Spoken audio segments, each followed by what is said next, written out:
I know we've all heard how tough it was for our parents, that they had to walk uphill both ways to school all their life, and in the snow and no shoes, all that kind of stuff. And so I looking back, you really see these little schoolhouses out in the prairie in eastern Montana, and I wanted to share with you one and a few stories about them that really bring this to life. How it was in these old communities when they had to have these little schoolhouses.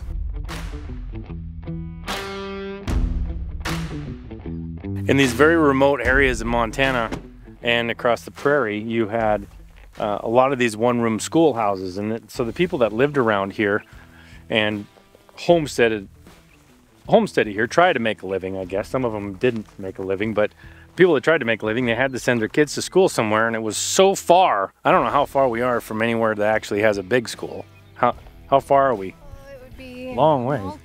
About 45 minutes. Yeah, 50, 60 miles on a dirt road. Long way. So this was the Prairie Union School, it says. What is, District 13. Yep. 1942 to 1957. So it was right in the middle. She guessed, didn't you guess 56? I guess 57. Oh, you did? I guess 56. Oh, you guessed 56. Yeah. And he was 58. So they were close. So 13 years. This one was only in operation for 13 years. So we can step inside. Yeah. I'd have to watch your head. Yeah, they didn't worry about, they made things just big enough, not too big. Oh, this is cool. They have the desk set up and everything. Yes, this is cool when you look at a school room scene of like in true grit. Oh, there's a mouse. It's authentic. It's authentic. The mice are using this as well. When you see a little one-room schoolhouse, this has room for probably 5, 6 desks, maybe. And then the teachers, they got it all set up with the dictionary, and that is pretty cool. Oh, the bed. Oh yeah. You know, because The teacher had to stay here. Yeah, this would be her. Well, there's the mouse. As long as it doesn't go up my pant leg. Her residence and her office. Where And I say her because I think nearly, well, maybe not. There might have been, on this list we have the teachers who worked here from 1943 to 1957, and this always kind of makes me laugh because in 14 years we had 9 different teachers. Not an easy job. No. But it looks like there might have been a couple men who served in that role, and then here are the list of the students who attended. So their names that, are very common to us: Shores, Weidrich, Barnard, Boyce, Francis, Salisbury.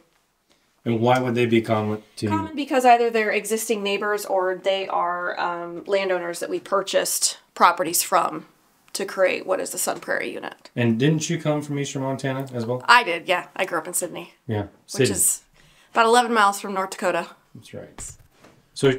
So they're showing you here, these names are mostly female and one male. So there's a story about a guy that was out in a place like this where they had a one-room schoolhouse and they had about, 8 or 10 kids around the area. But they were so difficult to deal with that every teacher they would bring in from the east would leave right away. And in fact, the last female they had, they tied her to a chair and tickled her until she peed her pants.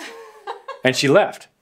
So they didn't have a teacher for a little while. And then the teacher that they hired, the parents, was a guy, and he came in and invited anybody who wanted to take him on, they could do it right then. And he whipped the whole works in the whole school. He was actually, what they'd done is the parents had gone and hired an ex-boxer. And he had them all sitting there reciting the Pledge of Allegiance every morning, no problem. So maybe those men are in between there just to keep the kids in line enough. For a reason. Yeah. Yeah. It's hard to imagine the way that we learn anymore with the internet and the availability of information, that these were the books that they had to use. I mean, the World Book, the encyclopedia, the building your own nation, the building of a nation with a picture of a guy with an oxen. I mean, you got to think about the fact that when you were learning this in school, you weren't learning what we know now at all. In fact, a lot of times you had no idea if there was an updated book or not because it still hadn't gotten to where you were. So this is what you had for information. And it's kind of interesting if you ever watched like the movie, The Old True Grit with John Wayne in it, where they have an old schoolhouse. No, I'm sorry. It's the Cowboys.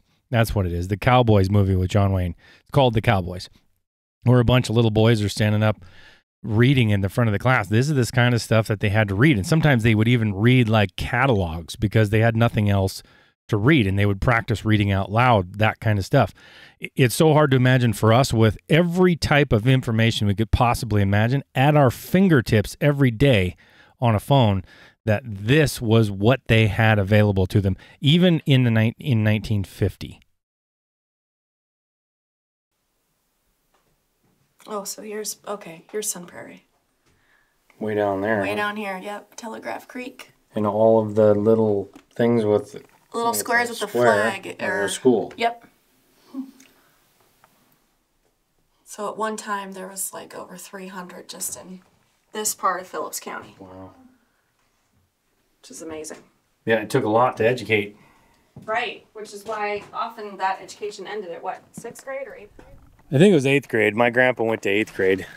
So a friend of mine who always told me that you could only believe his stories up until 10 o'clock at night. And I don't remember if he actually told this one to me before or after 10 o'clock at night. So take that for what it is. But he lived in eastern Montana, in an extremely remote area, kind of like this, kind of like I was in this video. And when you have blowing and drifting snow back in the days that he grew up, so that was probably, early 60s, you couldn't get in and out of these places in the wintertime. So these remote ranches, they had these one-room schoolhouses, and in his case, in my friend's case, it was actually that they hired a teacher to come to their ranch and stay there for the winter because it was so remote you couldn't really get in and out at all. Sometimes in the winter, this family would have something, I can't remember what they called it. It was like shaved ice or, I don't know, sweet ice or something like that. And what they would do is they'd go out and get snow, and they would make basically a snow cone with maple syrup. So they'd dip some snow out of the ground, put it in a cone or a cup, and then pour maple syrup all over it. And then that would be a treat. Well, one night they're going to do this for their new teacher that they just got in there for the winter, and Jim, that's the friend I was talking about, he goes out and he gets all the ice and puts it in, or the snow, I guess, and puts it in these cups. Well, the teacher started eating hers and got down a little way, and there was a dog turd in it. And she freaked out, looked over at Jim, he looks and sees what it is, and whoops, dug a little deep on that one. I'm sorry if that was disgusting to you. I just thought it was a very funny story about these old times of these people trying to get an education for their kids in remote areas like this and what they had to go through to do that. Hope you enjoyed this video. This was just a short episode about something that I thought was interesting about Montana. Make sure you leave a comment below. Until next time, God bless.